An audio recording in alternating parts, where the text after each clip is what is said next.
Hey everybody, welcome to the How to PC channel, and today I will show you how to rename a CapCut project.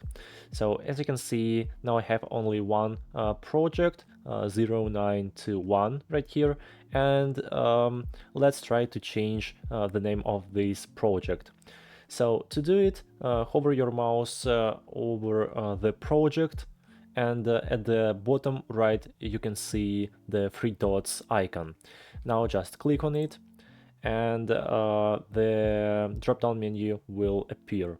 Here you need to find the rename option, just click on it, and now you can delete this name and type a new one, for example my project 1, and press enter.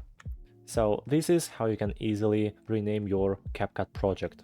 It's pretty easy. Hope this video was helpful. Subscribe and like. Bye bye.